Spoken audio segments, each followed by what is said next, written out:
Come, gather round, everyone. They're about to talk Disney.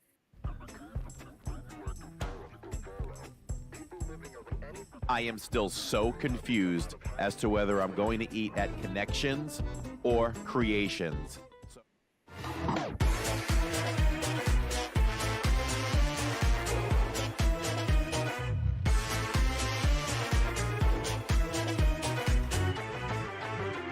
When cryptos creak and tombstones quake, spoons come out for a swinging wake. Happy hearts materialize and begin to vocalize. Grim grinning ghosts come out to socialize. Close your eyes and don't try to hide. Shrouded in a dark disguise. Grim grinning ghosts come out to socialize. When cryptos creak and tombstones quake, spoons come out for a swinging wake. Happy hearts materialize and begin to vocalize. Grim grinning ghosts come out to socialize.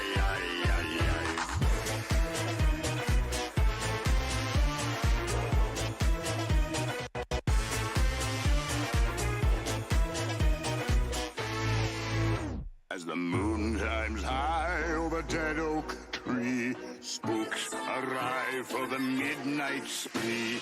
Creaky creeps with hairy eyes start to shriek and harmonize. Grim grinning ghosts come out to socialize.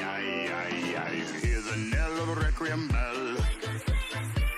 Reckless birds etherealize. Rise the spooks of every size. Grim grinning ghosts come out to socialize.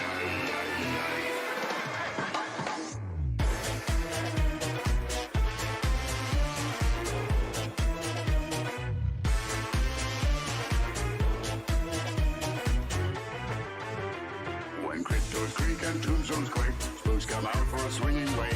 Happy hearts materialize and begin to vocalize. Grim grinning ghosts come out to socialize.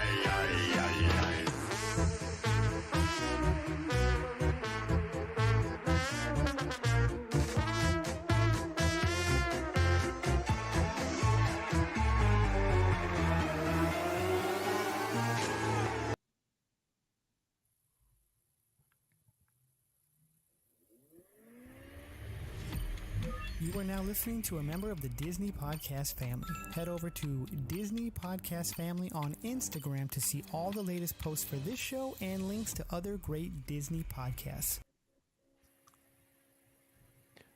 Lawrence, I think that you loved the Halloween intro so much that you just had to hear it again. You might be right. That's a good song. That's a banger, as they say. It is. I was jamming again. I was like, oh, okay, all right. That's a surprise. No worries. We love Halloween. Hey, after, why not one more time after enjoying, I feel like Halloween, living here in Central Florida, you go to Disney World and Halloween starts in August. So we've had 3 months of Halloween. Why not one more time? We sent it off with a bang tonight. I mean, Neil went to Universal's Halloween Horror Nights after Halloween, so why not? We'll just extend it. Yeah, that's right. He did. So there you go. Welcome, everyone, to episode 71. We do this live because we do it for you over there in the chat. I see Tiffany Smith and Roderick Freeman and Benjamin Burton and Aaron Fletcher, 86JB, and Disney Dina. And welcome in, everyone. I will tell 86JB that so I've had his gift card ready to mail out, and it's been on my car seat for 2 days, and literally across the street from my hopefully I'll remember in the morning to send it out, but it is signed, sealed. It just has to get delivered. So that's good there. So welcome, everyone, to episode 71. We are going to talk about today how to do Disney with a toddler with Amy Smith. After that, we'll hit up some news from Dr. Disney, as well as Inside the Parks, which is our most popular segment. And that covers what we did live streaming in the parks this week in between podcasts. And that's a lot of fun to talk about. We'll talk about experiences as well as sometimes the tech side. So there we go. Yes. And folks in chat, if you have questions for Amy, feel free to drop them in the chat. Put a Q in front of it so that we can see them more easily. And we'll see if she can answer them. We're not going to try and stump her, but I'm sure she has all the answers. Good. So without further ado, I'm going to bring her in here and we will welcome our guest. Welcome, Amy, to the crazy place we call the DIZPod. Hello, how are you? Very Great. good, very good. We're honored to have you here. So, Yeah.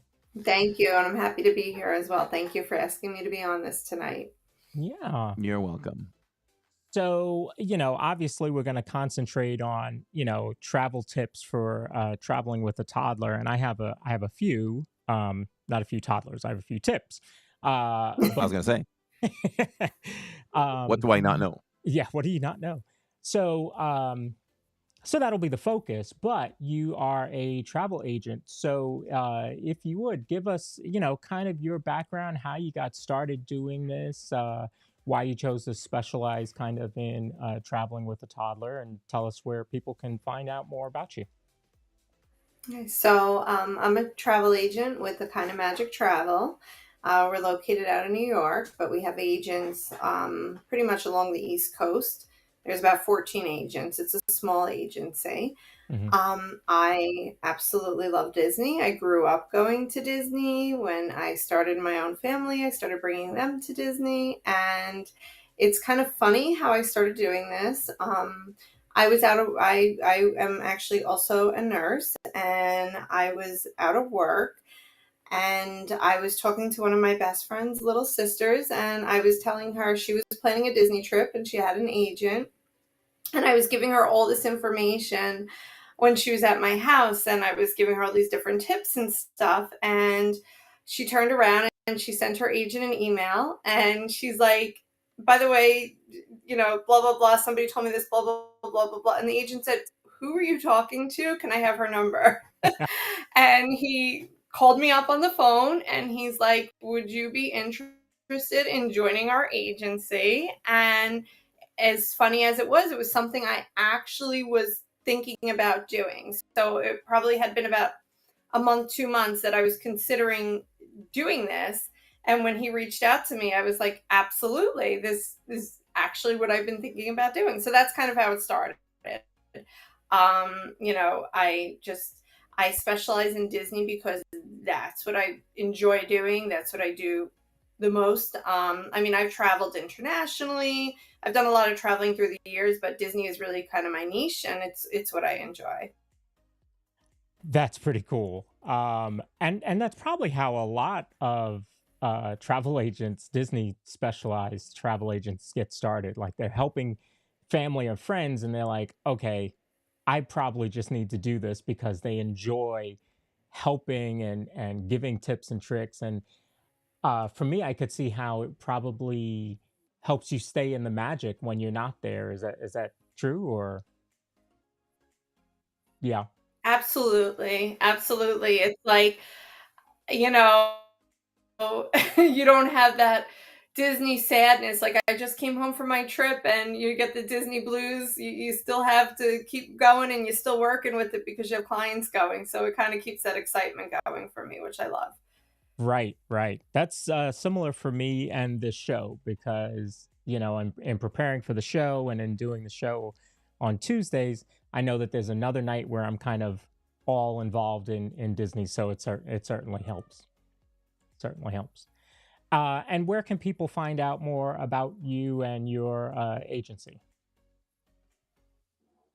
Okay, so we have a website, www.akindofmagictravel.com, and I have a Facebook page, Amy's Fairy Tale Escapes, and I also have a Facebook group, tips and tips and tricks of taking toddlers, preschoolers, and twins to Disney. And on that group, I have a lot of featured posts of different content that I've created with different articles that I have written regarding going to Disney with littles. Very, very cool. And so you have littles, and you have twins. Yes. Okay. How Yes. how is that? I mean, I have twin siblings, a brother and sister that are twins. So I know it from the sibling side, but from the parent side, how was that? Like finding out that you were gonna have twins. Yeah, it was a surprise.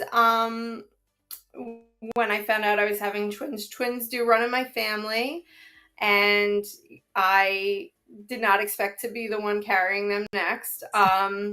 But it's a lot of work. My daughter is just slightly 2 years older than my twins. So I had three children under 3 years old.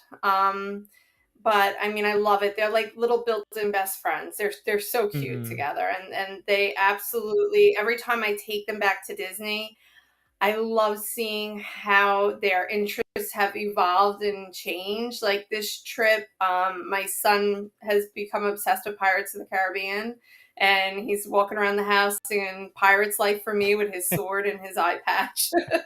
So every trip it's a little different. The trip before it was Jungle Cruise, and he went back to school, his little daycare that he goes to, and he told them that he saw alligators, and I'm like, we didn't see alligators. We were in Disney, and then I realized Jungle Cruise, the alligators. He thought they were real. Uh-huh. Uh-huh. Very, very cool.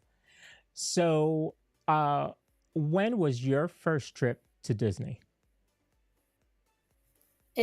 Well, I was 2 years old, All right. so back in the '80s. Wow. That was my first trip. Yep, I'm an '80s baby, so Go. yeah. So that was my first trip. We went when Epcot first opened. We went several times when I was growing up, and I remember when back in the day the reservation systems were at the computer, and Mm-hmm. you'd have to walk over to the computer and pick up the phone. Yeah, Wow. we showed a picture that we took a look at Epcot's history, and we showed a picture of that on the wall, all the payphones, and they were all to Yeah, call for dining. Yeah, there was no app back then because there were no cell phones back then. no, no. And I remember my parents being like, "This is so cool that they have this computer payphone system." Like they just thought it was the neatest thing. They made such a big deal about it that it stuck out in my mind all Hmm. these years later. So now, you've gone. How often would you say you go to Disney? This past year we went, well, so we went in July of 23, and then we went in January. We did a short little trip, and then we went in April, a short little stay, and then again we just went last week for Halloween. And yeah, so I go about a couple of times a year. Okay, all right. Annual pass holder or no? No, No. no. All right. Um, so yeah, so I guess there's a plus there because you don't have to make reservations like we do. So if it's available, you just get to go. uh, Yeah, I'm on the fence about getting it. I keep going back and forth which way I'm gonna go. So with it, so if you do the Disney math, we talked about that. I think it was last show. We talked about doing Yeah. Disney math, and when you have an annual pass, you're like, well, I have to go because I have to get the value out of it. So you book more trips, and you're like, I don't have to pay for tickets, so I'm saving money. Never mind the car rental, the airfare, the the hotels. the resort, yeah, The tickets are free. It's fine. exactly. That's the person that's about to go on a solo trip on Saturday. So this, Oh, okay, very nice. yeah, One first. of our agents is going to be down there next week. We were asked to go down there for a training by the BDM, so she's going to be down there for a solo trip. I was going to go, but unfortunately, since I just got back like last week, I couldn't finagle it Mm, with taking off for work again. But so yeah, it sounds something I want to do one day. I would love to take a solo trip. yeah, yeah. It'll be this will be the first one. So we've done an adult only trip and left our daughter at home. We've done a couples trip and left all their kids and our kids and our child at home. But this will be the first time that I'm doing a solo trip, so we'll see how that goes. I'll be hanging out with Corey 2 of the days, Saturday and Tuesday. So we'll Mhm. and it You'll have a good time. will be just Me and my husband did a solo trip too. It was nice. yeah. Yeah. When are you leaving, Lawrence? Like Uh, when you're here, when you're leaving? Is it Wednesday, Thursday, or? Wednesday. Oh, it Yes. is Wednesday. Yeah. So I fly in Okay. Saturday, and then I fly out Wednesday morning. Oh, okay. I was Yeah. going to consider a second night in a row out with you, Oh, but no, we have to yeah. do the podcast on Wednesday night. Oh, so we are doing it. Okay. I thought you said that initially, so we'll be back in studio. That's right. So the two of us are doing Mickey's Very Merry Christmas Party, just the two of us. So it'll be interesting. That'll be nice. You're gonna go to the first one on Yeah. the 8th? No, we're going No, on the 12th. the 12th. The 12th, okay. Yeah. So, have you done parties or the holidays at Disney? I did the Halloween party. This was my second time doing it this year. And I'm supposed to go do the Christmas party also. So that I have coming up in a few weeks. Nice. I've never done the Christmas party before. I'm really excited about it. But I did the Halloween party. I love it. And we went back. I took the kids this year. They had a great time. They loved the trick-or-treating. We did the dance party with Caroline Max, and they had a blast. So it was a lot of fun. Yeah, the Halloween party is our favorite. And we did Jollywood Nights last year. Catherine, my fiance, our daughter Finley, and Corey, the four of us went. We had a ball. It was so much fun. We did not do the first one, so I guess they'd kind of worked out a little bit of the kinks, but I think it was also just everybody wanted to go and try everything the first night, so it was kind of overwhelming. We went a couple weeks later, and I had such a good time. And so this year will be my first Very Merry Christmas party. Okay. We'll see. We'll see how I like that one, because I've seen the parade. I'm looking forward to the cookie and milk booths, the cookie crawl. That's a Corey favorite. From what I remember, the cookie stroll. I mean, when you're talking about Epcot, I've been screaming about this. Have you ever done that, Amy? Have you done the cookie stroll at Epcot? No, I'm doing that also. I'm doing that this trip coming up too. I'm doing Epcot and I'm doing the Very Merry Christmas party. So, Okay. Good. I wonder, we need to keep an eye out, Lawrence. I want to know when we are going to get the reveal of what cookies will be involved in this cookie stroll, because I'm going to guess this is about the 4th or 5th year that they've done the cookie stroll. I think, could be wrong. But the cookies aren't very good. They're just not good. They either lack taste, or they're too hard, or they're too soft, or there's a lot of problems with all those cookies. But definitely don't let me discourage you. Try them and get back to us. Let us know what you think. Yeah. I'm just thinking, like, why can't we switch the cookies up? Like, the cookies have been the same for since we've been doing it, and I feel like we've been doing it for about 5 years. But we still do it. We do it to show our viewers, and it's not terrible, but it could be better. Yeah. So you specialize in traveling to Disney with a toddler.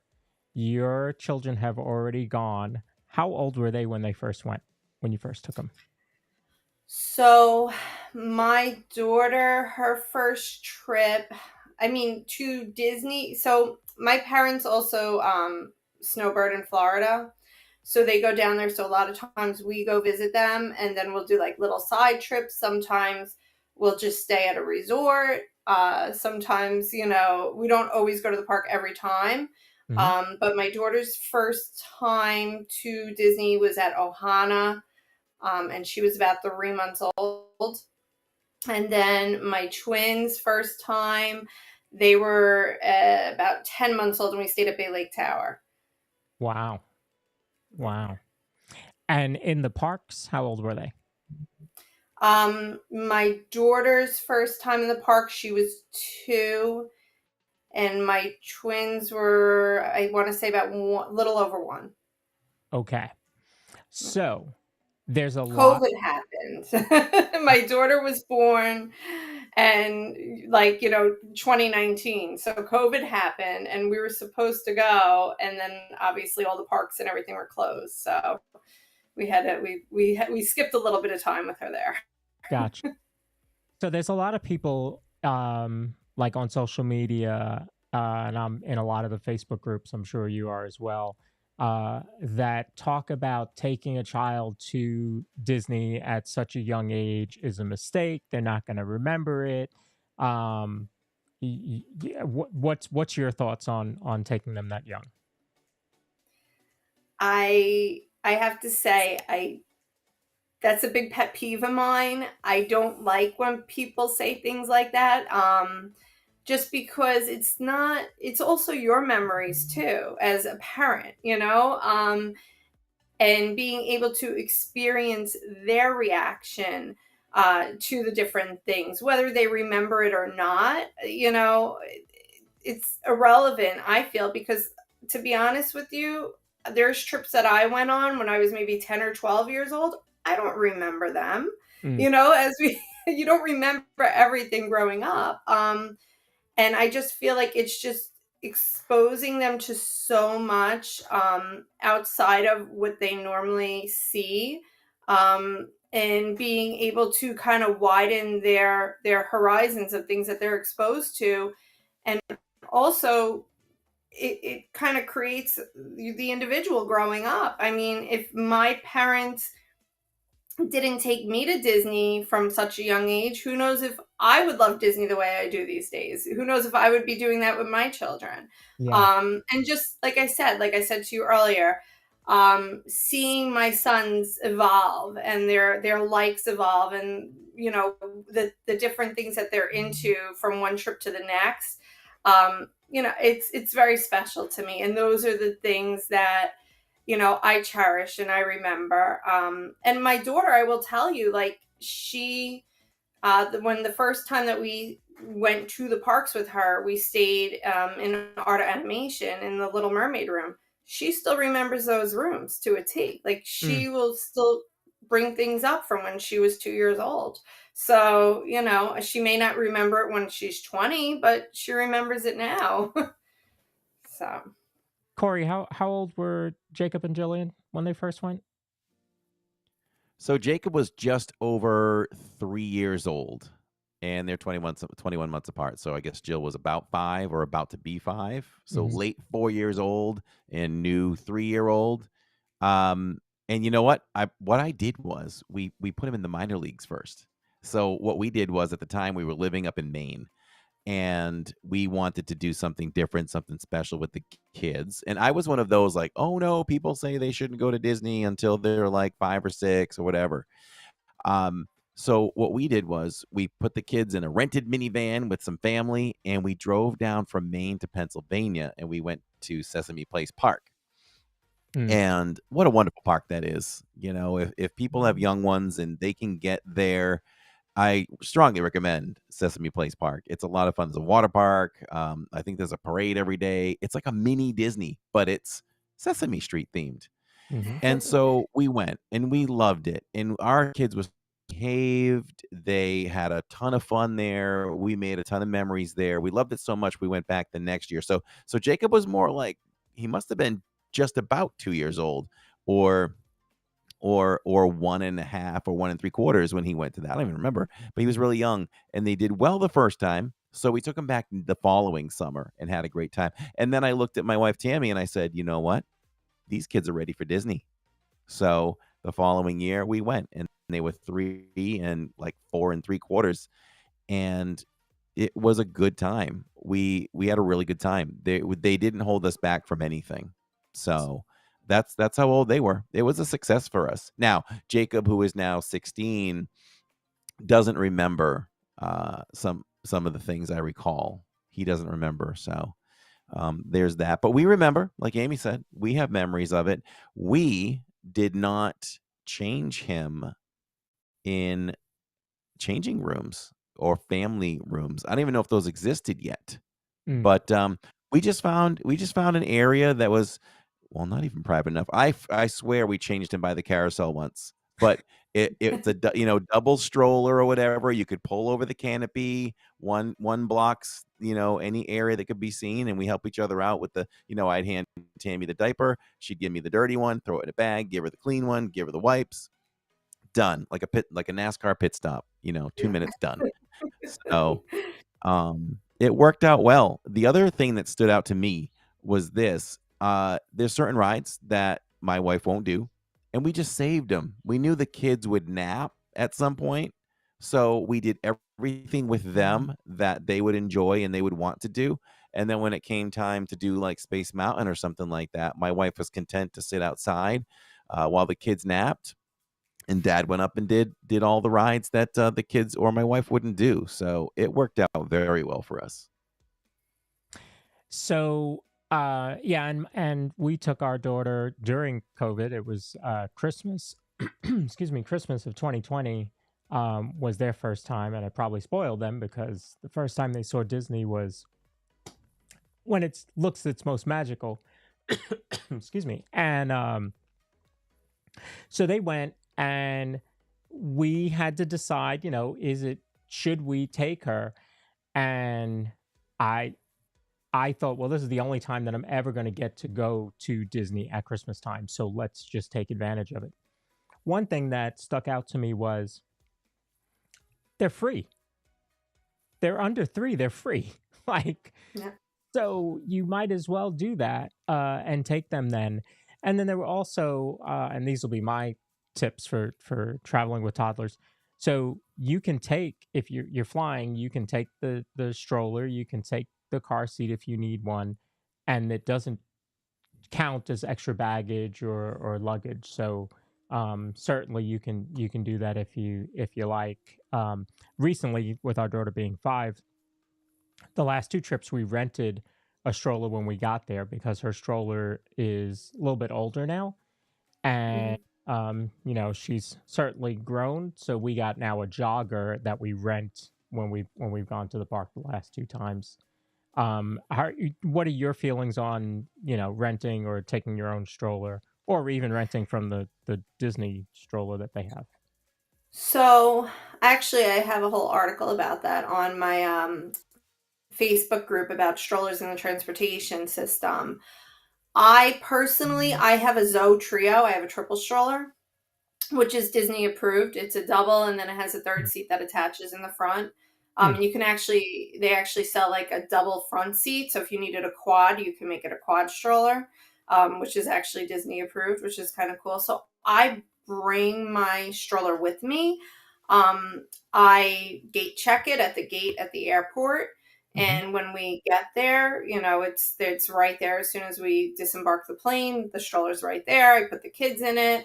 I love bringing my stroller, even like I wouldn't be able to survive Disney without my stroller, because my children, I feel, they couldn't do all that walking. They're still, on the younger side. I also like throwing all my stuff in there. I have a whole, the diaper bag, you have the storage underneath, you just put all your stuff in there, and it's a good place to hold things. So you don't have to worry about, going on the rides with everything. I just wear my little purse, my crossbody purse on the rides.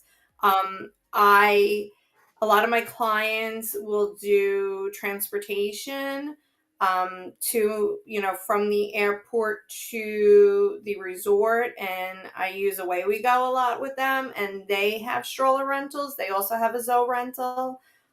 So a lot of my clients will rent through them. I also have a girl that I know local to the area that does baby quip rentals. She's great to work with also. Her name is Alex. And otherwise, I do Kingdom strollers, which is good too. They'll drop them off at the resort and pick them up. I personally shy away from the rentals in the park just because of the fact that they're kind of those hard plastic strollers. And if you have littles that are going to fall asleep, you don't want to have to wake them up to return the stroller at the end of the night, because you can't bring those strollers back to your room. And also, that's like another thing when I'm talking to my clients about their upcoming trips, trying to figure out what accommodations are best for them. I do tend to take that into play, whether they have a double stroller or single stroller, because the different transportation systems, like the bus, you always have to fold your stroller. Right. But if you have a single stroller on the Skyliner, it doesn't need to be folded, or if it's a tandem double, a side by side does need to be folded. The monorail, you don't have to fold them, and on the friendship boats, the larger boats, you don't need to fold them, which is great. I love that. So Yeah. I'm all about convenience, especially when it comes to kids at the end of the night at a Disney park. Get them back to their room, keep them asleep, if you can. If you don't have to wake them up, it's better. So. Right. Right. 100%. Yeah, we're right there along with you. We love staying at a resort that is on the Skyliner, because then just boop, right, head right on. No having to fold it up, or if she's sleeping, you don't have to worry about waking her up. So yeah, totally. Now I'm assuming you've done a lot of ride swap. Yes, yeah, we do ride a switch a lot. Yeah. And that's something that a lot of people don't know about. So would you talk a little bit about rider swap and how that kind of works, the basics of it? Yeah, so rider swap is extremely simple to use. When you go to a ride that you want to ride where maybe your child isn't tall enough to ride it, you go to the blue umbrella, the guest services umbrella outside of the ride, and you explain to them that you want to do rider swap. One person that is riding the ride will go onto the standard queue. Unless you have a lightning lane for that ride, then they would go through the lightning lane entrance. They would ride the ride while the other party is staying back with the children or child. They could do whatever they want. Usually it's a good time for a snack or one of those big pink donuts from Joffrey's. The kids can kind of play, do what they want to do. And then when that person completes riding the ride and comes back, the other party will go through the lightning lane of that ride. So that they don't have to stay on the standard queue for the whole time. So they would enter the lightning lane entrance, ride the ride, and then rejoin the party. And I think it was a recent change where now if you had, say, an additional party, so like for us, we have my son, who's 21, that he could go with me in the standby line while Catherine's waiting with our daughter, and then when we come out, he could ride again with Catherine, so that she doesn't have to ride by herself. Yes, yeah, they so I know that in the past they were saying that it was touch or like hit or miss, but I've never had an issue even before the changes with them allowing my daughter to ride with both parties. So I think it's just, so now how they're doing it is they are allowing it where previously they were not, right? Because I never had any problems. Yeah, so it's now part of the rule, is that Hmm. they allow a second person to go on, so that the last person doesn't have to ride by themselves. Whereas before, I guess, it was kind of hit or miss, which, is part of that pixie dust sometimes. Hmm. Now they've just made it part of the rule, which is good. Um, Obviously, every park has first aid and a baby changing station and a nursing station. I know that we used the one in Animal Kingdom, and I was blown away. That was the first park that we used one at, and I was blown away by how big it was, how comfortable and quiet and private it was. What are your feelings on those in the parks? Are they up to par where they Oh, should be? I absolutely love them. I think they're a great resource. It's so nice to have a nice, clean. Not that the bathrooms aren't clean, but to have a nice open area to change your child. They sell diapers. They sell wipes. They have a microwave to heat up food for people whose children have food allergies. They have a bottle warmer. They have a nursing room, which is nice, and it's behind a closed door, but it's a nice large room in there with rocking chairs. They have, so much stuff. They also sell over-the-counter medications, like Tylenol, things like that, if you need it for your children. I definitely utilize them. The one in Epcot, I absolutely love. The one in Magic Kingdom, I love as well. The Magic Kingdom one is always a little more crowded, I notice. The Epcot one, when we go there, it's pretty empty. It's kind of like off to the side a little bit. It's in the Odyssey building. So in between the World Showcase and World Celebration. But absolutely love them. I actually had my son at the first aid last week because and I made a joke on my post because my 15-year-old also one of our past trips, she had hurt her ankle prior to the trip, so we had to go to the first aid to get a new ace wrap or something. So I feel like I'm always at the first aid in Epcot. But I had my son there because he had a little bit of a cough, and it was just that morning he woke up, he was coughing a lot, and we had gone to Ohana, and he kept coughing and coughing. So I said, let me just bring him to the first aid. The nurse there was awesome. She listened to his lungs, checked his pulse ox.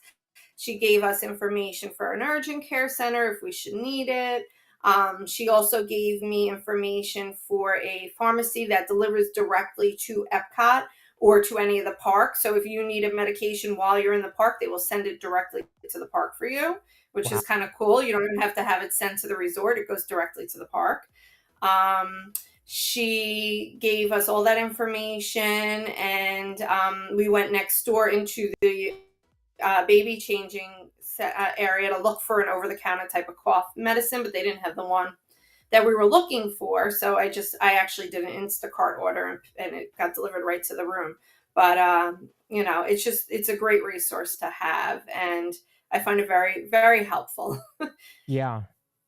Yeah, we had to visit this last summer, not this one, the 23.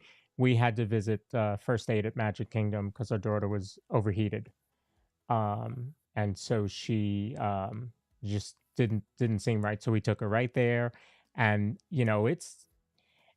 it's not like these are just cast members, right? Like in first aid, like these are professionals. They're going to make sure that you are well taken care of. So I was really not happy to have needed it, but happy it was there.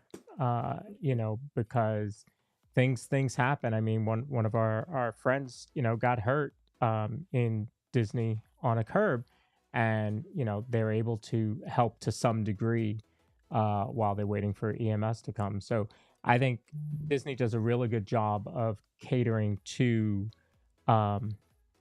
just making sure that you're taken care of, should something like that happen. And I think I'll say it again, like Catherine put in chat, the short toilets in Animal Kingdom. We went in there with just these little short toilets, and it's just so different than what you see in a lot of the other parks, a lot of the other.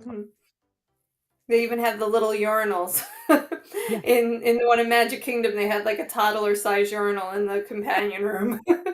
Yeah. See? So yeah. Now, what about your kids? Are they picky eaters? Are they picky eaters? They don't. Yes, yeah. I would say they're picky eaters.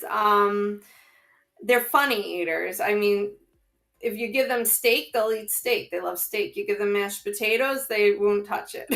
So they're picky in their own way.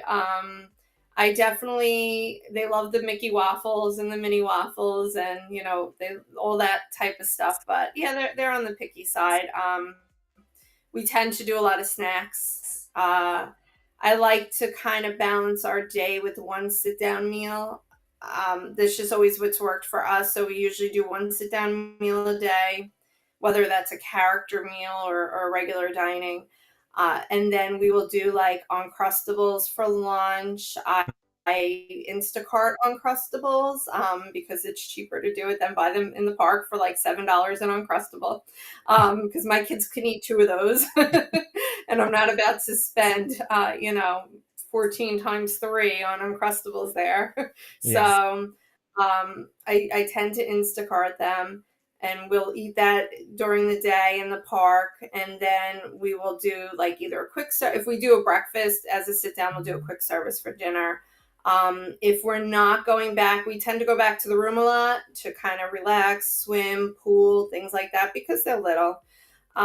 If we're not going back to the room, I'll usually try to plan some type of sit down dining in the late afternoon, like 2-3 o'clock, just to kind of give us a break from the go and the heat of the park and get into the air conditioner and just kind of chill and recollect themselves.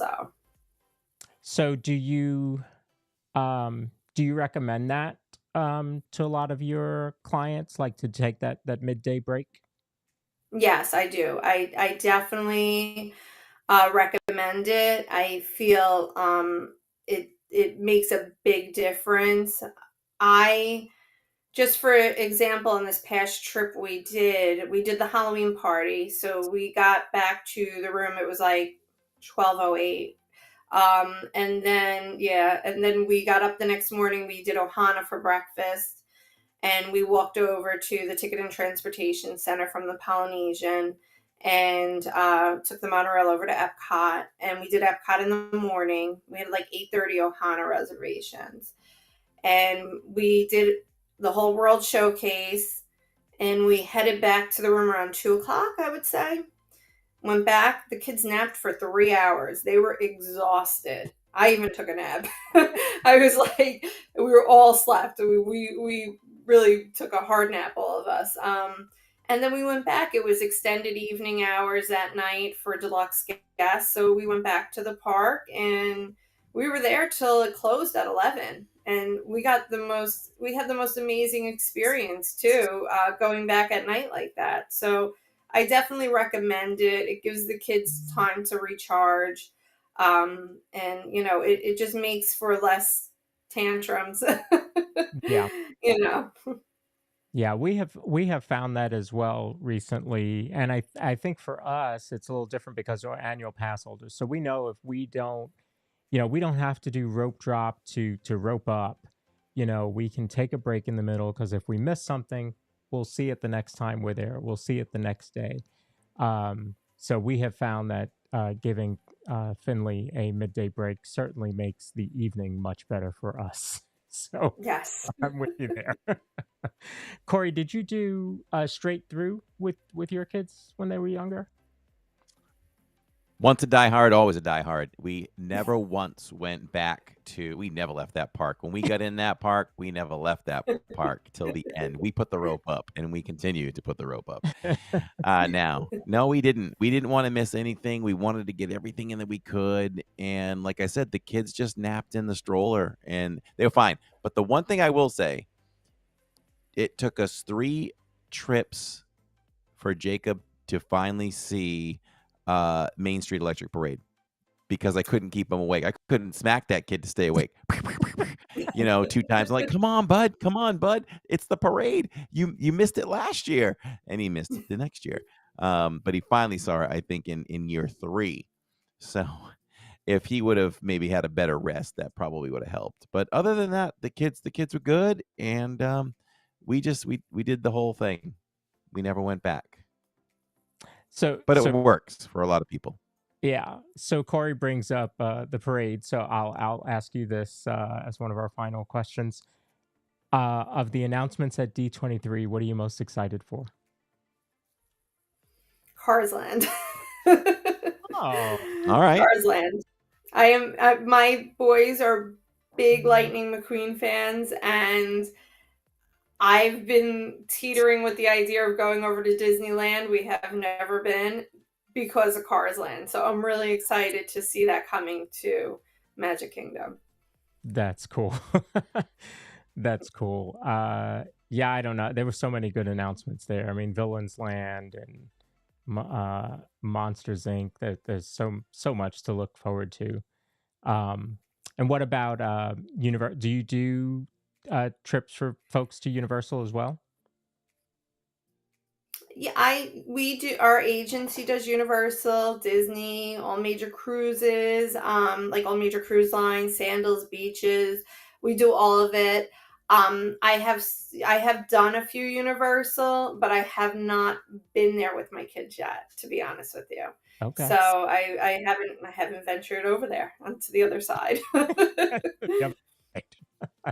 Yeah, the other side. I mean, it is a Yeah. place that, and it's not because, how can I say it? Universal, it's really not for the young. It's just not. Mm. Like, there's not enough to keep young ones interested. So I think you got to get them into their teens, or yeah, maybe before they're 10, if they become a really heavy Harry Potter fan, then that's your in. Uh, Yeah, you kind of have to wait overall, I think, for Yeah. the kids to be entertained. I've been there myself. The last time though I was there was prior to Harry Potter Land, so it's been quite a while. And I do want to go for Harry Potter Land one day, but I've been holding off because, unless I do a solo trip or just me and my husband, I want to wait till my kids are a little older. Wow. Yeah. Yeah, I It's mean, at this point too, you might as well wait till at least next summer because you've got Epic coming too. There we go. Yeah. yeah. Yeah. What is your favorite resort to stay at? Okay, so out of all the ones that I've stayed at so far, which I've stayed at All Star Sports, I've stayed at Art of Animation, I've stayed at Caribbean Beach, I've stayed at Beach Club, the Polynesian, the Grand Floridian, and Bay Lake Tower at the Contemporary. Out of all of them, I would say my favorite, hands down, is the Polynesian. I really like it there. My best stay, though, that we did was a split stay between the Polynesian and Beach Club.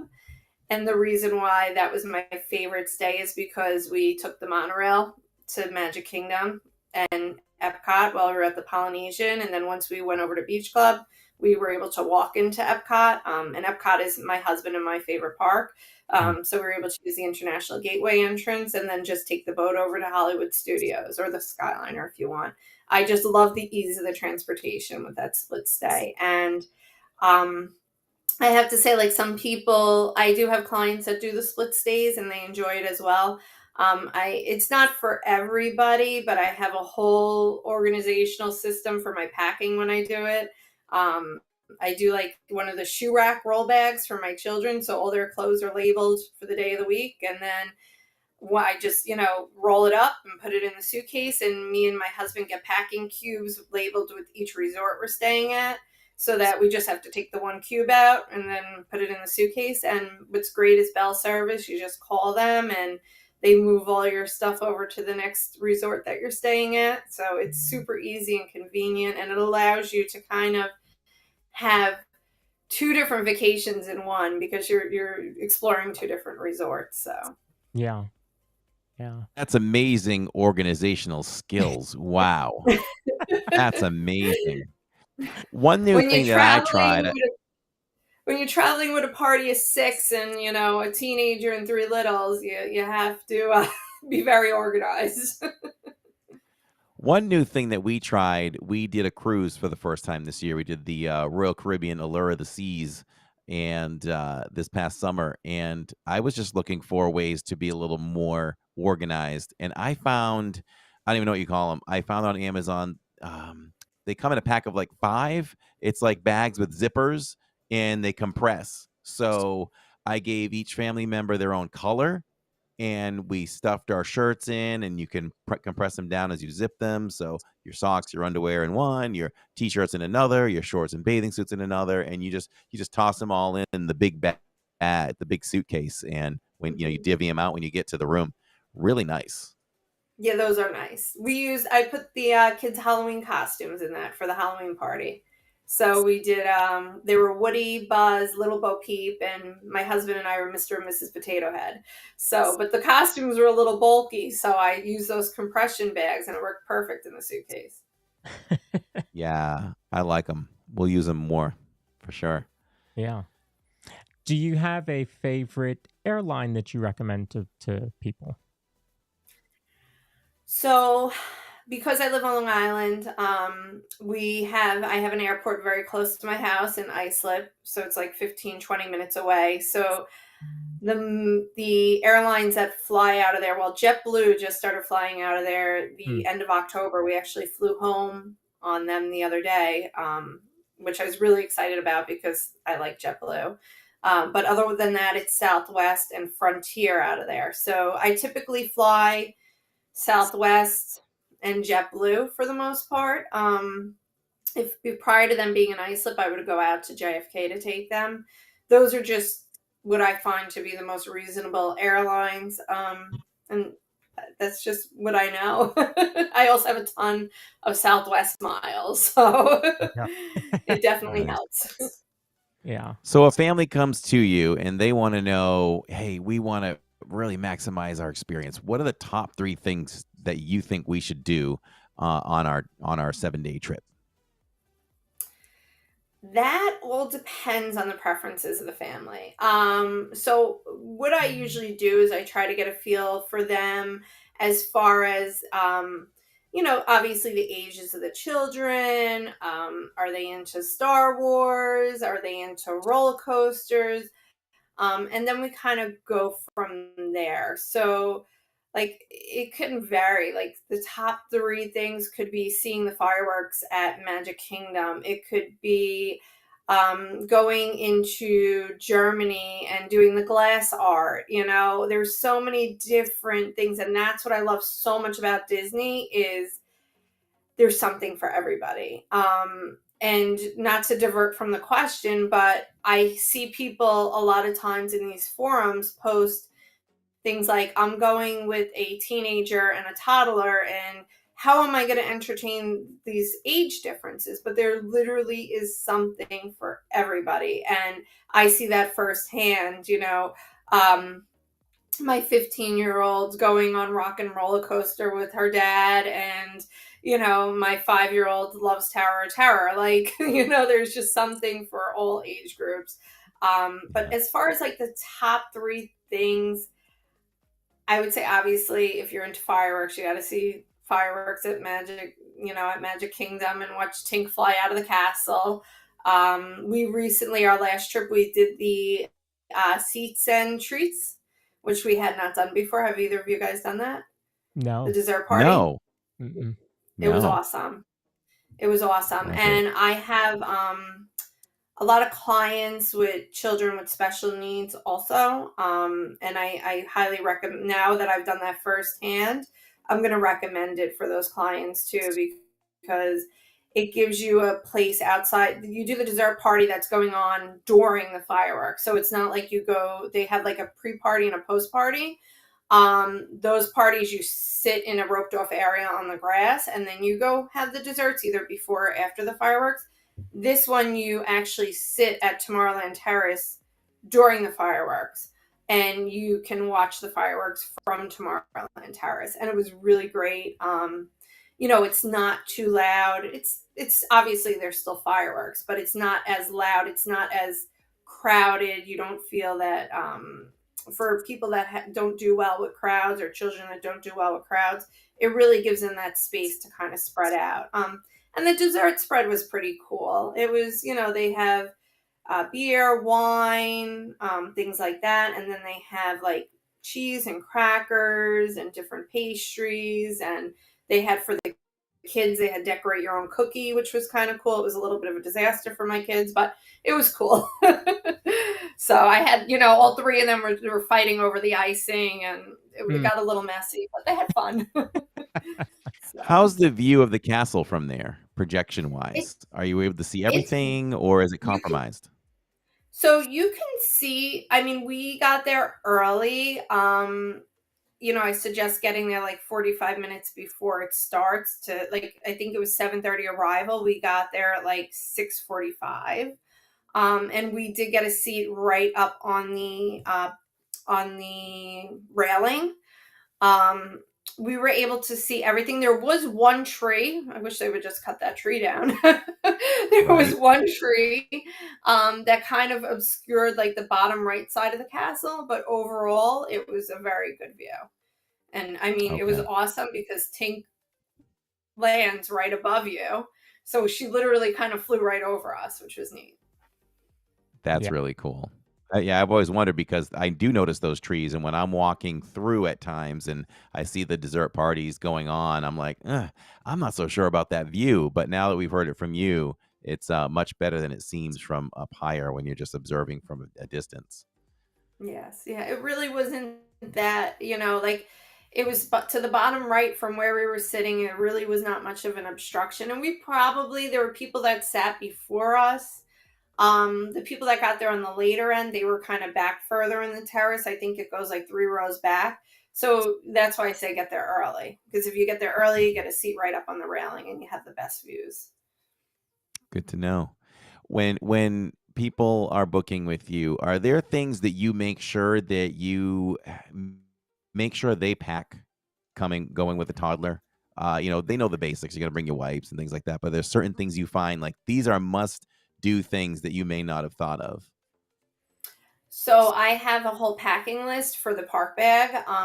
And my big number one go-to is the stroller hooks. Those they're called like the Yes. mommy hook, but they have all different brands of them now. Love the stroller hooks. We bring refillable cups for them, so they have like a Yeti cup, and we just hook it right on the back of the stroller.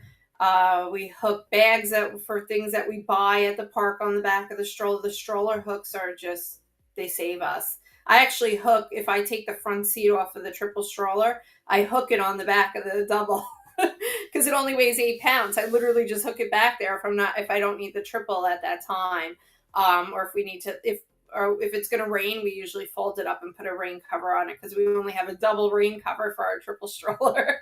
So, but yeah, the stroller hooks are great. Um, the snack cups, I love those little like suction snack cups that they can snack on when they're little. Kind of keep everything in place on the tray. I also usually they're like a silicone strap that goes on the bar of the stroller, and you can attach their drink cup to that or their snack cup to that. That way it doesn't fall and get lost into the abyss of the crowds. So I tend to use those. Um, I mean, pretty much those are my big things. I also air tag my stroller. I just do. It helps me because sometimes when you go into a ride, the cast members will reorganize the strollers, and then you get out and you're going, "Where is my stroller?" And the tags, like I see a lot of families use the name tags for the strollers. Those are kind of cool too because it helps. If you have my stroller kind of stands out because not too many people have triple strollers. But if you have a stroller like a City Mini in black that everybody else has, it's kind of nice to have those personalized tags on them so it's easy to find. I was walking by behind the carousel prior to Happily Ever After the other night, and I mentioned to the audience watching during the live stream, I said, "Wow." I said, they've really increased the amount of strollers back here. I haven't seen it this big in a long time. And I said, and also just know if you're coming with a stroller, don't expect to find it where you left it. So the air tag is a good idea for sure. Mm-hmm. Yeah, of course, they didn't Yeah. have those when we had the stroller. We had our stroller, but yeah, you'd never find the stroller where you leave it. Nope. You don't. And one thing I this sounds, one thing I keep seeing in these groups, and I know the intention is good with it. It's coming from a good place, but I really wish that guests would stop leaving their strollers behind. Um, Disney has a whole parking lot filled of strollers. People leave strollers. They're like, "We're checking out today. Here's a stroller if anyone wants to use it." But those strollers just kind of get abandoned, and sometimes people don't know that those strollers are being handed down to somebody else to use, because people keep in the resorts, they keep strollers outside their room doors, they keep the scooters outside the room door. So that stroller could just be sitting there and the family has gone, but nobody knows. And then it winds up in this lot. Like Disney literally has a lot full of strollers. So I know it comes from a place of good intention, but I just don't think that it's, something. If you want to donate it, maybe donate it to a local charity or something like that, where they can really, it'll go to somebody who can use it. So it's not sitting in a parking lot somewhere. Yeah. Neil in chat says it's a good idea to bring hearing protection for children, especially the little ones. Earplugs for the adults is a good idea too. Yeah, definitely. Yeah, we Yes. bring noise canceling headphones for Finley, especially when she was younger. Now she's a little bit more adapt to it, but she loves fireworks. But there was one night where we forgot them, and so she was covering her ears, and then they would end. She'd clap real quickly, and then she'd go back to covering her ears. So yes, earplugs or headphones do work. So that's a good tip there. Are you in the club where?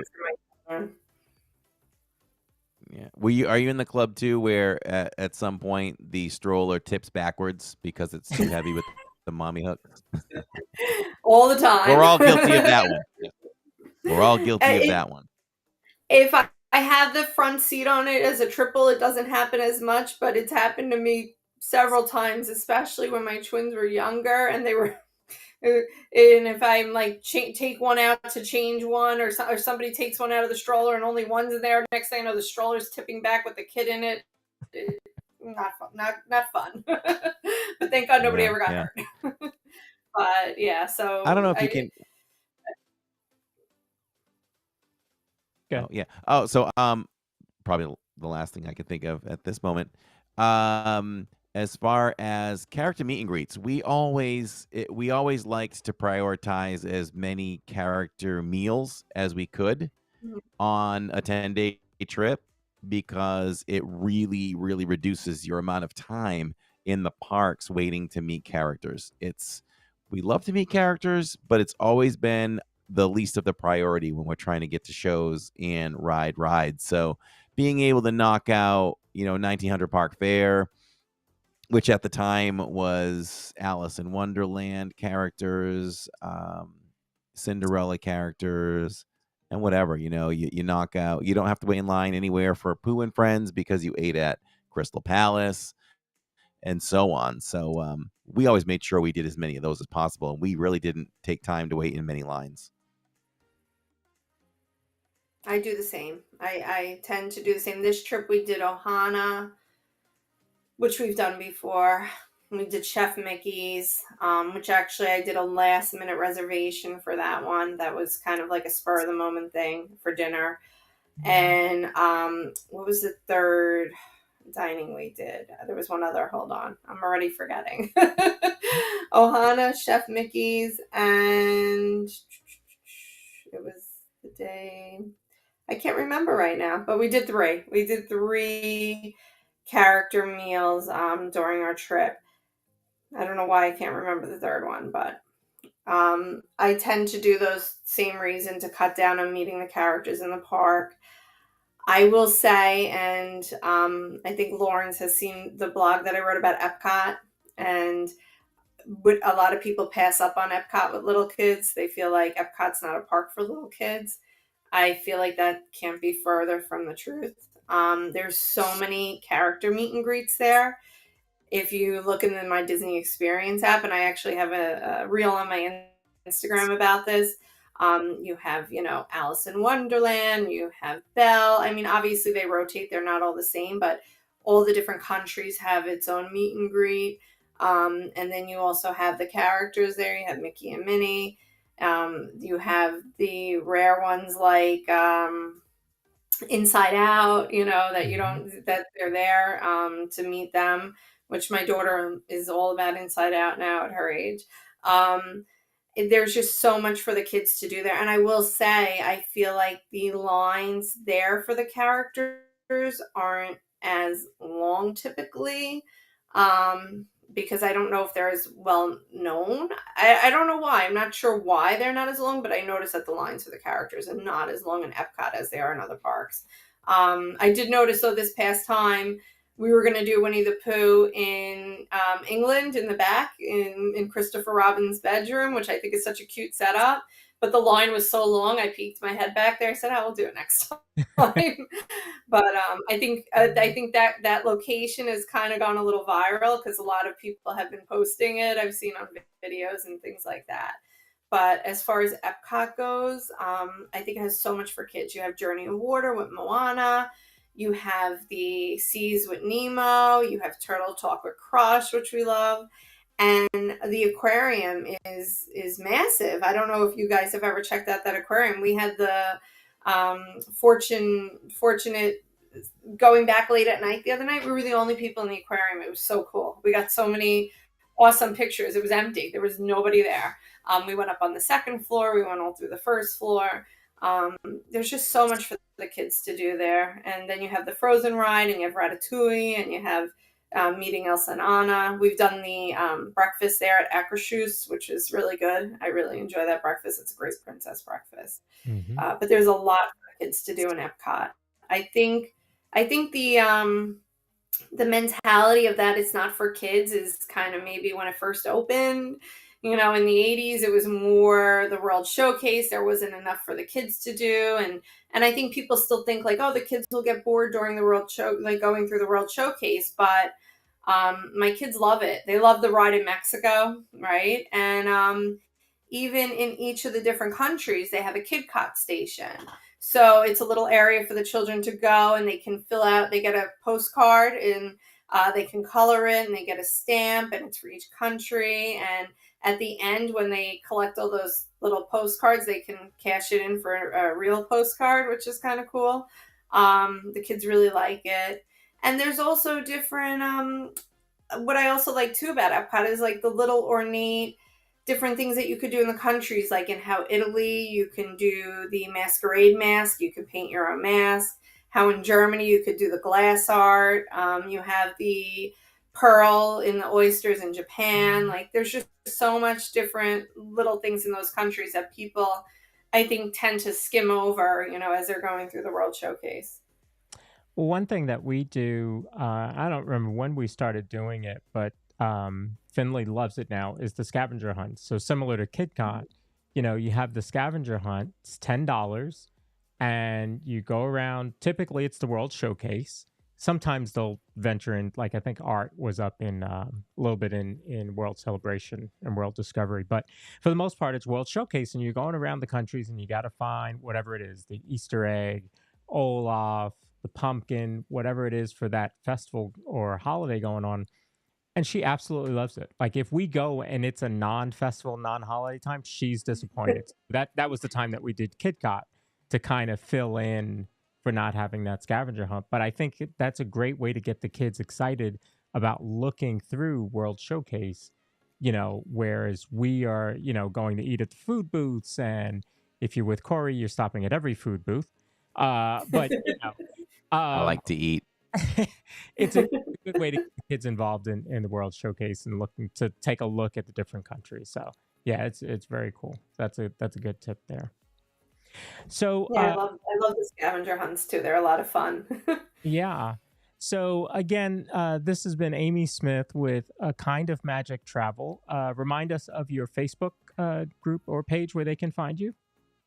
So it's Amy's Fairy Tale Escapes is my Facebook business page. And I have a group, tips and tricks of taking toddlers, preschoolers, and twins to Disney.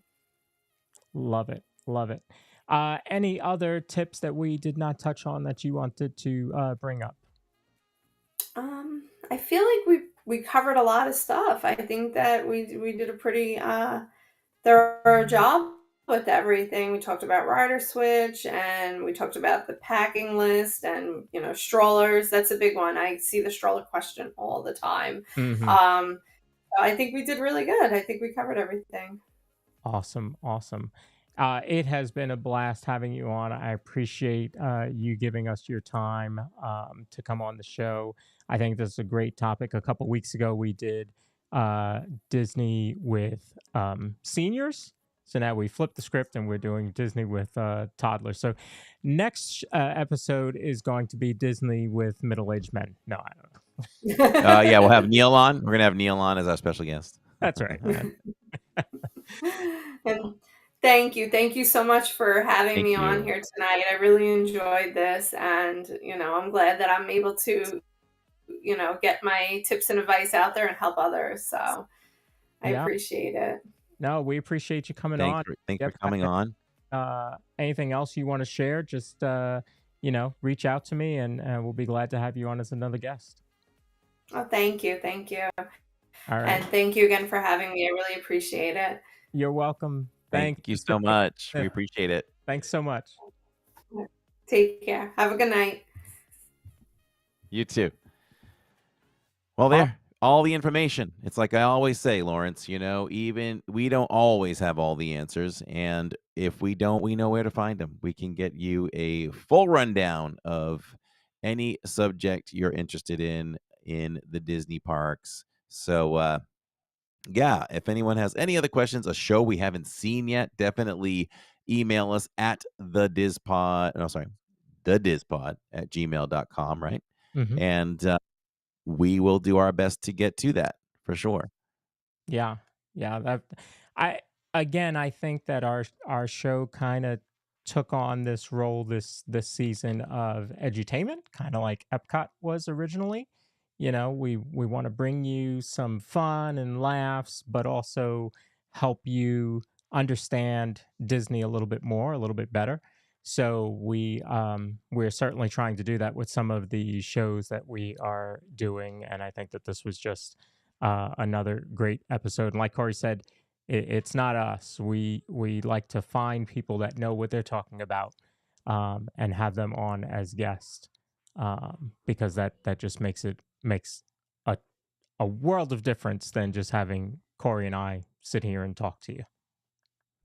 Yeah, I mean, we could have done a decent show, but the show was made excellent when you bring on people that specialize in these things. So, Yeah. very good. We going inside the parks? Let's go inside the parks.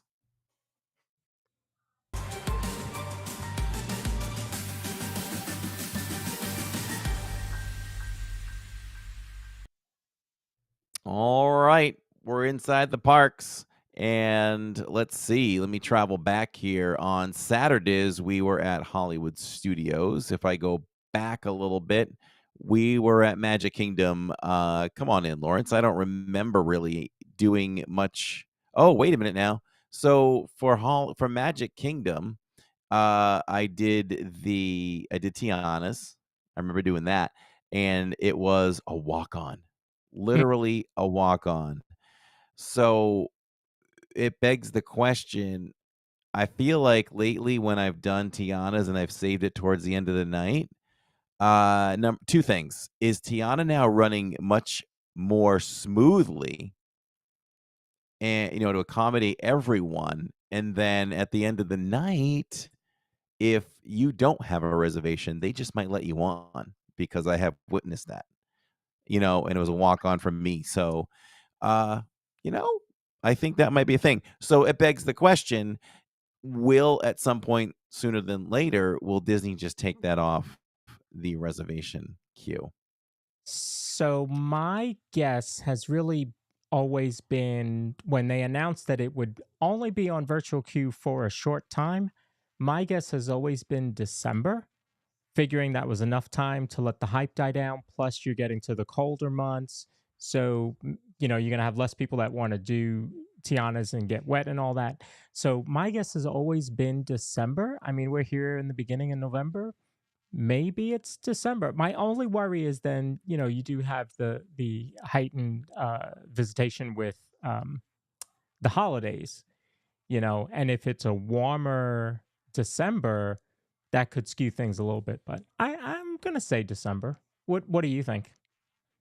Oh, I'm buying right into that as you say that. I hadn't given it a thought, but That would be a good time to transition into that and feel it out and see how it goes. We don't have any history of Disney taking something off and putting it back on, do we? I don't think that's happened. It feels like once they do it, there's no turning back. Yeah. I don't think that's happened. And I know that there were more virtual queues, at least in Universal. I'm trying to think back to Disney and I can't, but I know Universal had more virtual queues when I went in 2020. I don't know that Disney did. I can't remember that for some reason. I only remember because I had to do the virtual queue for Race Through New York, the Jimmy Fallon ride at Universal, which now most people would be like, "What? You need to do a virtual queue for that?" But that's how they were doing it back then. I feel like Universal did their virtual queue differently, and if I remember correctly, I liked it. I thought it was pretty cool. I mean, you don't have to get up at 7 in the morning to get it, I don't Right. think, but Yep. you just had to be in the park, and times would pop up, "Oh, hey, Jimmy Fallon's available, Mm. for these times right now." Mm. Boom, you grab one. They can go away, they can come back. That was pretty cool. But I think that mentioning, Disney never goes back to it, I think it's time to bring the Tron one back because you're just looking at times that are unmanageable. Like, say you go to the park late in the day, you're talking 150 minutes, 120 minutes, like ridiculous amounts of time for Tron. So it might be time to bring that one back. I Mm. think that one was not as successful as they hoped, and it would be good to bring that one back and you take Tiana's away and see how that goes. I mean, there's nothing wrong in taking it back. It's okay. It's okay if you made a mistake. It's I all w- right. I was very surprised when they made the announcement that they were going to remove Tron from the virtual queue. I thought it was still too early, but I said maybe I'm not there in the parks every day. Maybe I'm not seeing something that there really is. And I worried like, okay, we're gonna see like 3-hour waits for Tron, and that's kind of what we're seeing on the busiest days. So And I we'll thought it would loosen up late in the evening. Like, we've watched it. We've watched it. You're over at the People Mover, park closes at 10, it's 9:45, and that thing's still sitting at 90 minutes. It's like, yeah, "Huh?" yeah. I mean, we like challenging things, right? Trust the lines, not the signs. Some night we might have to just walk in there and see if it's actually 90 minutes. I bet it's more like 40 or less. Hopefully. Well, we'll Yeah. be watching it Saturday, won't we? Yeah. We can watch it Saturday. We'll be there. We'll be We there. will be there. Are you going to be there too? Yeah. Are you hanging out with us on Saturday till midnight at Magic? What am I gonna? I'm gonna go to Disney and I'm gonna go to Epcot when you're at Magic.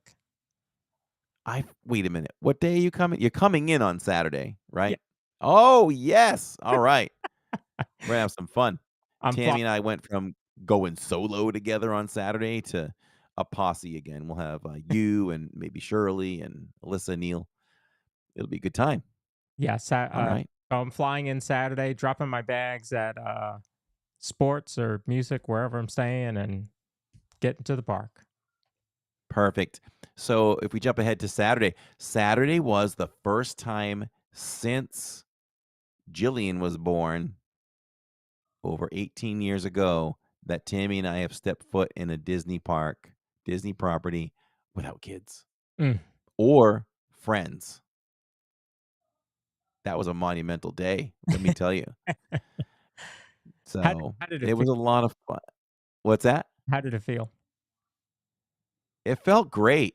It really did. I keep thinking back on that day all week. I'm like, I just had so much fun with her. Yeah, we were with the stream, but we've learned to integrate the stream with our experiences, with our friends. So even though the stream was with us, I just really felt like Tammy and I had some good one-on-one private time, and we really enjoyed each other. So um, don't get me wrong, we love our friends. And matter of fact, Tammy was like, Shirley could have come with us, Mhm. but for whatever reason, Shirley stayed back, and that's okay too. So we took advantage of that one time. It was nice. I'm sure it'll happen again at some point, Mhm. but we always encourage our close friends to come and hang out with us. But it was nice. The stars aligned for it, and it was good. Um, We pulled our strategy once again. Fantasmic, 2 shows. Don't ever, unless you have to leave, don't ever go to the first show. There's nothing benefiting you at all for going to the first show of Fantasmic. If besides needing to leave early, let me know if there's a better reason to go to the first one than the second one. Because now people are lining up like 90 minutes minimum ahead of time. That line is going all the way down Sunset Boulevard. So I don't what did we do? There's no, especially on a night where there's 2 shows, people are spending 90 minutes waiting to get into Fantasmic. And in 90 minutes, you could do at least 2 rides, even on the busiest day in Hollywood Studios. To me, I just don't get it. I don't know. Yeah. Yeah. I mean, some people just don't know, I guess. But yeah, don't. Some people just have to be the first. We want to see. We got to see this one. Okay. Just if you're okay. Some people are okay with waiting in line that long. So if you are, that's okay too. But we knew it. We looked it up. We always look it up going into Hollywood. Oh, 2 shows. Yeah. Okay. And we even pushed the limit this time. I think we were walking down Sunset Boulevard at like 9:15 or something like that, and the show started at 9:30. Yeah. Walked right in. There was a weird thing at the top though. We were up there and we expected everybody to be sitting already, and it's like they didn't let people in yet.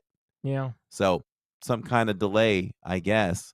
And then when they did, everybody was civil and organized, and people kind of fanned out and sat. And I looked around both sides the other night. There wasn't a single soul sitting on either far right section or far left section. Nobody. Everybody kind of came together in the middle, and then the very immediate sections next to those. Funny interaction with the guests. I was walking, and we kind of rubbed elbows a little bit and upper arms, and I stopped and I turned around, looked at him, and he looked at me like there was going to be a little bit of an issue. And I was just like, oh, hey. I said, chill out, man. I'm like, it's really crowded here, and trust me, I don't like to touch anybody any more than you do. And I said, the good thing is you're not sweaty. And his girlfriend's laughing and she's dying, and he goes, well, you didn't touch the sweaty parts. And I'm like, well, that's good. So to close that story out, Tammy and I, after Fantasmic was great. I'll double back on that in a second. But to close out this dude, Tammy and I decided to be silly. We stood on Hollywood Boulevard on the curb, and we were pointing the camera at guests as they were leaving, only because the first 1 or 2 was like waving, like they wanted me to turn the camera to them. So I turned the camera to them, and they were like, hey. I'm like, all right, good night. Thanks for joining us. And the guy came along, and I was like, oh, hey, it was great watching the show with you. Hey, make sure you take a shower on the way when you hit the hotel, but he didn't hear me. But yeah, we had fun. We were waving to guests and thanking them for joining us today at Hollywood Studios. So that was good. That was fun. The thing was, you and I tried to do some more production. We tried to push the limit on some tech, and you and I felt like it wasn't working up to par, up to the way we would have liked it. So you released the stream back to me, and when you did, I didn't realize this, but you told me maybe 30-35 minutes after being in 4K, you messaged me and said, hey, you're in 4K. I'm like, real 4K? Is this real? Like, is it coming through that way, but it's not really? You're like, no, this is real 4K. And I was like, I looked and I was like, oh, I accidentally set my settings to 4K. And I call that a happy accident. So everyone got to enjoy the rest of the stream in true 4K. And that made me happy. That made you happy. It made the audience happy. The viewers loved it. I told you to double back, right? We actually did Mickey and Minnie's, Smuggler's Run, and Fantasmic in 4K. Yeah. So it was flawless. I can tell you the colors pop in 4K. The blacks are much deeper in 4K. So I was really happy to see, because I noticed it as you were walking to Fantasmic. So I went to do something, and I went to I don't know, maybe I was doing a poll or something, and I noticed that it said 4K, and I'm like, why would it say 4K? He's streaming directly, and I looked, and it was 4K, and man, what a difference it made being in 4K. So then also to see that you could do a couple rides in 4K, we feel pretty confident that we can carry at least 2K, if not 4K. But 2K might be the fallback, if 4K is not operating up to par. So yeah, I think you guys are all going to get a really crisp looking stream from now on. Going forward. So we'll dip our toes into the Epcot waters tomorrow at 4K and see how it goes. And hopefully it'll be beautiful and the signal will hold. And then we'll especially if that's whether it's a fail or not, we'll try it again at Magic Kingdom on Saturday. We did a private stream, you and I, over at Disney Springs right Yep. after Hollywood Studios, and that was flawless too. It was, I mean, the only time, and it wasn't 4K's fault. We went to World of Disney. I noticed there was a little bit of lag there. It wasn't even bad lag, and I just switched to Wi-Fi, and we were good to Mm. go again. So we're good to go there. I contacted AT&T, and they said I can stream 4K to my heart's delight, and there'll be no throttle downs or anything like that. So we can push the limit there. Neil did bring up a thing here, and this will be the last thing about tech, is that make sure it doesn't overheat the phone. There was no overheating or anything with the phone for as long as we did it. Now, condition wise, it wasn't 95 degrees or Sure. anything like that. So that's good. But if it's no different from when you're streaming 1080 in the heat, then we're gonna be good to go. So Yeah. excited to try that. We're always excited to try new things and push the envelope. And if it doesn't work out that time, we just resort back to Old Faithful, which is what we know to be good, flawless, crisp, clean content, as you all know it. So, Yeah. uh, And if you're watching live or you're watching after the show, watching the replay, put in the comments, the things that we have tested that you like, and just let us know, because I think that kind of helps us know where we need to push the envelope and where we can kind of push that off to the side. But Corey's not afraid to push the envelope. I'm not afraid to push the envelope, especially if it gives all of you watching something really different. Um, so certainly let us know, if there's something that you would rather see or rather not see. We'll take that too. As long as it's constructive criticism, we'll certainly take it. yeah, because one of my main drives is these are our viewers. These are our extended family. I get excited when I'm like, we can show them this. We can make their experience better. It's all about them, number one. And whenever something comes available that we can try, I love doing it. So we will we'll continue this as an experiment too, where YouTube released the target goals for streams. We're limiting that to just Wednesdays right now, and we tried it last week and it was a huge success, so we're going to try it again. And I'm coming up with new ways to reward those who help us reach our target goals. So for example, we did 15 super chats for $5, and at the end of it, anyone that donated one, even if you donated a couple of $5 super chats, you get one entry, and we randomly raffled off a $25 Disney gift card, and that is heading out to 86GB, who became the first winner. So we'll do that. We'll do some things where we give maybe a gift card to a cast member, deserving of that night, rather than just give a compliment. Throw them a nice gift card. I thought of some things where we can let the winner run the stream for an hour, that kind of thing. Tell Hmm. us where you want us to go. We can work with you on that. We don't want somebody saying, "All right, run to Space Mountain," and Space Mountain's 90 minutes. Right. Right. You gotta run it responsibly. We're gonna give you the controls, and we'll go where you want to go. We'll give you wait times and things like that. Again, yeah, if you want me to go eat something, like Shirley says, a Mickey ice cream sandwich, if you want to make me eat that, or a freaking turkey leg, we might have to up the ante on that. That sounds like 25 super chats on that one. No, but turkey legs, hams on sticks. Hey, here's an update, an in-show update. Amy just messaged me. She remembered the third restaurant. It was Cinderella's Royal Table. That was the third. There you go. Yeah. Yep. Cinderella's Royal Table. We haven't been there in a while. I don't. It's that is the number one character experience, in my opinion, that you don't food wise, you do not get what you pay for. That's it. I mean, it's the ultimate. It's kind of really the ultimate experience. To say you ate in the castle is Ab- a huge deal. Yep. It it really bypasses any other dining experience with Yeah. characters.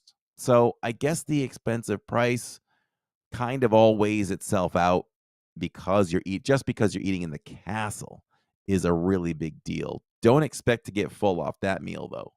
No. I mean, it's morsels. And this episode's about going to Disney with toddlers.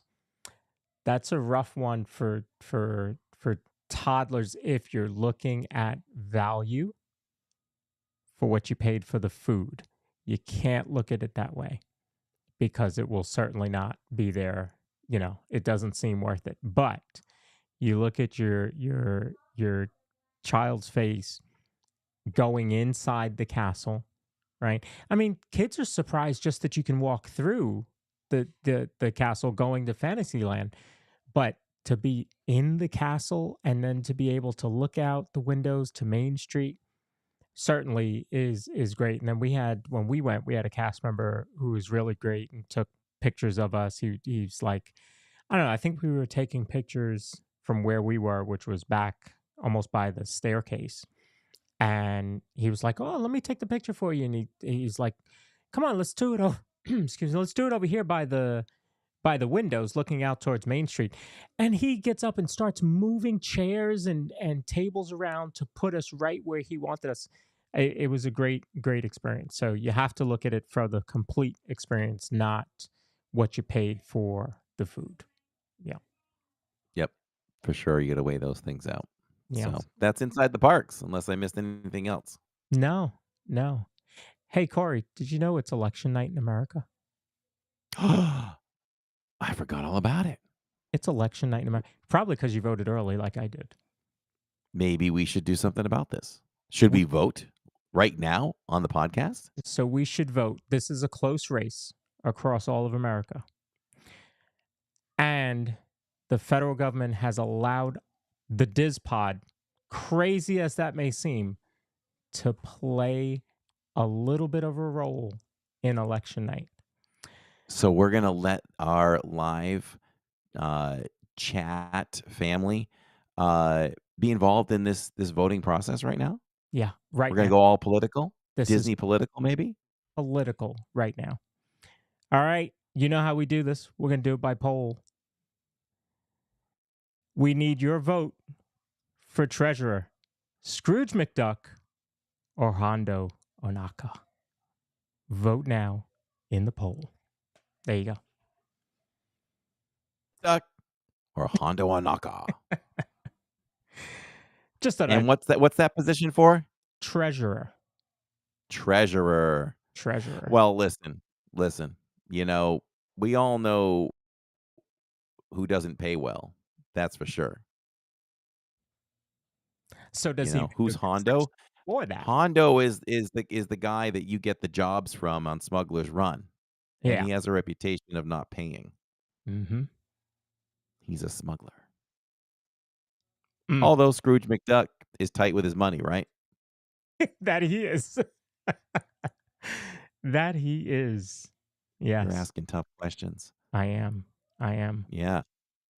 So while people are voting, Disney Dina said it was beautiful, but portions are tiny for what you pay. You're paying for eating in the castle, and pro tip maybe. I looked at the meal and I said to the waitress, I says, "You know what? This is not going to cut it for me." And she brought me out double portions. So I think you can ask for more, Oh, unless she was just making a little bit of magic. maybe. Very cool. So, next week's show, We'll talk about that real quickly. Next week's show will not be on Tuesday because we will be live from Magic Kingdom next Tuesday for Mickey's Very Merry Christmas Party. So join us for that because that'll be my first time being there. That'll be the first time Corey and I have done a party alone. It's only the second time we've done a party together at all. But it'll be Corey and I alone. We've already started putting together a plan for the night. I think from what I've seen, we're gonna get our money's worth out of that party. I think so. Looking forward to Yeah. that. Stick with us as always, everybody, because I always want to focus on all of you as you watch, and I want to show you at least one of the best ways to do a party. Maximize your dollar. Make sure you see as much as you can, and Lawrence and I will make sure that we do that for all of you. And I've had people come to me later and said, I did this party better because I watched what you did. So I take a lot of pride in that. So I'll hand you the or you grab a map. You watch. You're just as good as I am in the park. So for the most part, I'm sure I'll just give you the brochure or whatever, the pamphlet, and we can look at times and we can strategize where to go. Yeah. Where should we go next? Where should we go next? Yeah. I think it'll be fun. As I said, it'll be my first time at the Very Merry Christmas Party. I have been fortunate enough to see the parade because Christmas, I forget what day they started, but Christmas Eve, Christmas Day, they run the Christmas parade. So I've been able to see that live, and that's just so much fun. The toy soldiers, just the dancing reindeer. Like, how can you beat it? So, we Snow on Main Street. Snow on Main Street. Yeah. You've never seen snow on Main Street, have you? Oh, I don't think I would have. It's magical. Oh, it's like you are home and never had the chance to see like a Macy's parade or something. Like you're living a moment in magic. Like you don't believe that you're there. Like it doesn't even feel real. I mean, I've stood at the very beginning of Main Street and to see the float come down with Mickey and Minnie dressed up in their Christmas clothes and just see the snowflakes falling is like, whoa, this is one of the greatest moments that you can ever have at Walt Disney World. Yeah. Well, I know that when we did Jollywood and it started snowing heavily on Hollywood Boulevard, like that got me. I was really surprised by that. And so yeah, I can only imagine what it's like on Main Street. So yeah, looking forward to that for sure. For sure. Toy soldiers are equal to the Haunted Mansion gravediggers. Oh yeah. Oh yeah. I even said when you were doing the party, I said, man, I wonder if they're the same. They just The move. same people. After. Yeah, they just move after. Change clothes. Just Just a change of clothes. Are we doing Space Mountain? Well, I mean, yeah, I mean, I'll do whatever you want. I guess it depends on wait time. Should be lower, right? Should be lower, but you have the Christmas overlay. Oh yeah, then we have to do it. We have to try to do our best to do that one. Yeah. What else? Normally the other overlay is Speedway. Speedway, yep. Speedway, does Teacups have one?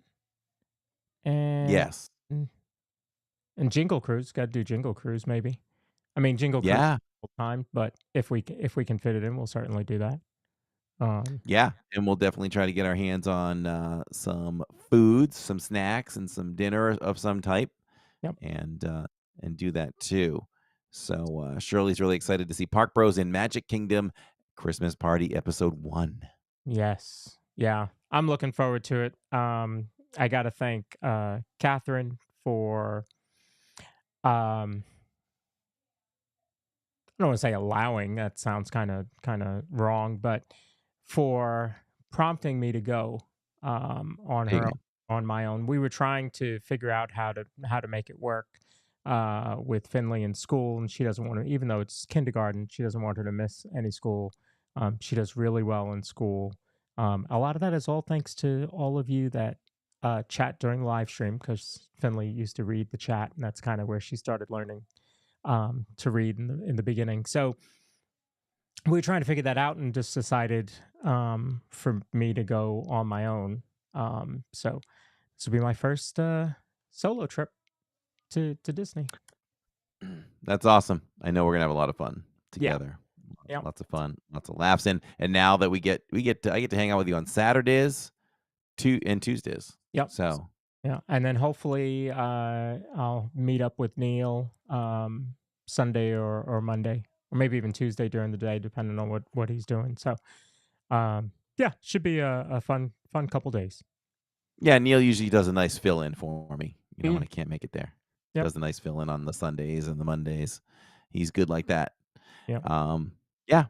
So very good, very very good. We said it all and done it all. I know we have to pay attention to our guy Victor for a moment. Yeah. So we can do that. Hey, do you have the ability to have the ability to run the video on that? Huh? Okay. No. No. Okay. No worries. If you're looking for a home that offers the perfect blend of luxury, comfort, and convenience with Disney World in your backyard, Victor Naraki is a licensed realtor with Vision Home Real Estate LLC. And he is there to help you find the home of your dreams. With over 13 years of experience in the Disney area home market and a proven track record of success, Victor is the perfect partner to guide you through every step of the home buying process. So why wait? Visit celebratingflorida.com today to learn more about Victor's exclusive range of properties and schedule a viewing with Victor. Your dream home is just a click away. And if you jump over to his YouTube channel at Victor Naraki, all one word, he is looking to gain up to 5,000 subscribers before the end of this year. And if he does, he will donate $1,000 to Give Kids the World, virtually in all your names. So I mentioned next week's show will not be on Tuesday. It'll be on Wednesday next week. And since it'll be the day that I am coming back, we're going to do a recap of Very Merry Christmas Party and maybe a preview of Jollywood Nights, and just kind of cover all the holidays there. Even though we're not doing Jollywood Nights this year, we'll still do a preview of it. Oh, There could be an announcement all of right. Jollywood Nights. Stay tuned for that. Maybe there's a Jollywood Nights coming up. It started with date night. Now there could be Oh, a Jollywood date night. I like that. I like that. Could be. So stay tuned Shirley for Renee that. won the poll. Scrooge is your new treasurer by 92. Congratulations, Scrooge! You won the poll. You won the election. There you go. So, Catherine said, I'm welcome. She says, you're welcome, babe. You do a lot for us and deserve a little getaway to your happy place. Yeah, it is definitely nice. What a nice lady. Yes. All right. So next week will be a Wednesday, but tonight tomorrow we'll have Epcot with Luminous and a little bit of food and wine. Saturday we are at Magic, and Catherine asked if I'm going to wear my suit jacket on Tuesday. Maybe. I was wondering that. And then next week will be the Very Merry Christmas Party on Tuesday, and then our show will be Wednesday. We will have a Reliving in Diz this Sunday at 2:00 as well, as we get closer to the day that Disney shut down, and you'll be able to see how the parks changed after that. So it'll be a little interesting. So right now we are in February of 2020. So we'll Nice. We'll have that on Sunday, and we'll keep that going. Epcot, see you there, says Shirley. Yes. So hey, we'll give 4K a go again tomorrow night, and hopefully it is beautiful for all of you. And we'll have a lot of fun tomorrow night. some Luminous World Showcase walkthrough, all that good stuff. Love it. Love it. So until then, we're just a couple of bros talking Disney, right? That's right. We'll see you tomorrow from Epcot. Peace, everyone. Why'd I say peace? Good night, everyone.